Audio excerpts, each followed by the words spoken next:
ઢાઢર નદીમાં સેંકડો માછલાના મોત, 2 દિવસ સુધી તંત્ર ઊંઘતું રહ્યું. પર્યાવરણની ગંભીર દુર્ઘટના સામે જવાબદારીથી ભાગતું વહીવટીતંત્ર સવાલોના ઘેરાવમાં.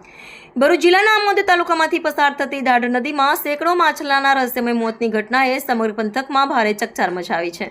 સૌથી ચિંતાજનક બાબત એ છે કે ઘટનાની જાણ 2 દિવસથી હોવા છતાં સંબંધિત વિભાગોના જવાબદાર અધિકારીઓ સમયસર સ્થળ પર ન પહોંચ્યા હોવાના આક્ષેપ સાથે લોકોમાં ભારે રોષ ફાટી નીકળ્યો છે. અબોલ જીવોના ઢગલાબંધ મોત છતાં તાત્કાલિક બચાવ, સફાઈ કે અસરકારક કાર્યવાહી ન થતાં વહીવટીતંત્રની ગંભીર બેદરકારી સામે અનેક સવાલો ઊભા થયા છે.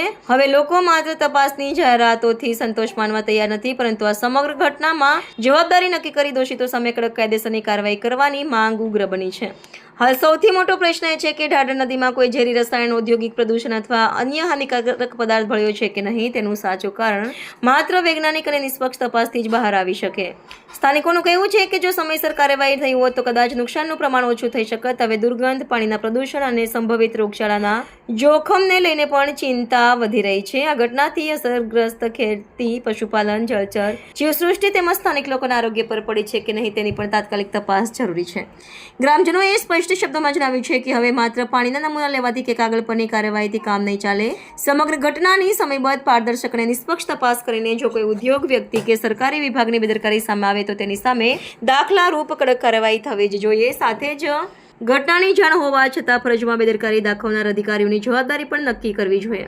માછલાઓના મોતનું સાચું કારણ બહાર આવે ત્યાં સુધી નદીમાંથી પકડાતા માછલાના વેચાણ અને ઉપયોગ અંગે આરોગ્ય વિભાગે પણ સ્પષ્ટ માર્ગદર્શન જાહેર કરવું જોઈએ. આ ઘટના માત્ર હજારો માછલાના મોત પૂરતી મર્યાદિત નથી, પરંતુ સમગ્ર પર્યાવરણ, જાહેર આરોગ્ય અને શાસકીય જવાબદારી સાથે જોડાયેલો અત્યંત ગંભીર મુદ્દો છે.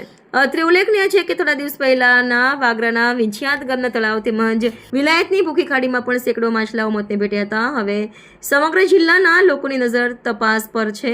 સત્ય જે પણ હોય તે નિષ્પક્ષ તપાસથી બહાર આવવું જોઈએ અને જો કોઈ પણ સ્તરે બેદરકારી કે કાયદાનો ભંગ સાબિત થાય તો દોષિતોને કોઈ પણ સંજોગોમાં બક્ષવામાં ન આવે તેવી લોકમાંગે જોર પકડી રહી છે. અવારનવાર કેમિકલયુક્ત પાણી છોડવાના કારણે હજારો, કરોડો, લાખો, હું તો મિલિયનની અંદર હશે મચ્છી મરી જાય છે. એટલી મચ્છી જાય છે.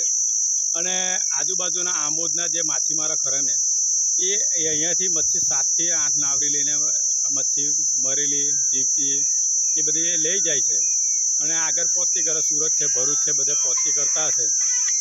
એ મચ્છી, કેમિકલયુક્ત મચ્છી ખાવાના કારણે લોકોને ઘણા રોગ થવાની સંભાવના છે. કેન્સરના જેવા રોગો થાય, એસિડિટી જેવા રોગો થાય, ઘણા બધા રોગો થવાની સંભાવના છે.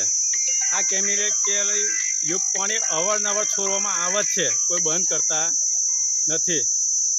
આ તંત્ર કોઈ એની સામું કોઈ જોતું નહીં. આ નદી સામું કોઈ જોવાય નહીં આવતું, કોઈ સેમ્પલ લેવાય નહીં આવતું. કોઈ તંત્ર, કોઈ ક્વોલિટી કંટ્રોલવાળા કે કોઈ બી અધિકારી અત્યાર સુધી વારંવાર એક વખત રજૂઆત હોય કરેલી છે કે કેમિકલયુક્ત પાણી છોડે છે.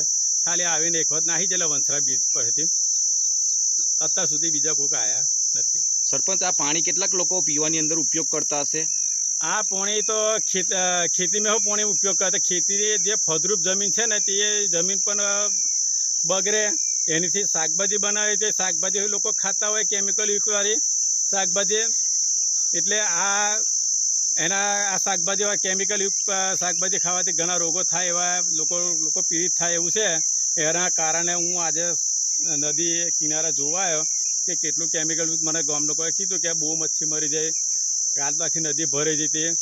એના કારણે ખરેખર આજે તમે તમારી નજર સામે દેખશો કે મચ્છી જાય છે 5 કિલો 10 કિલો નંગ મરેલા.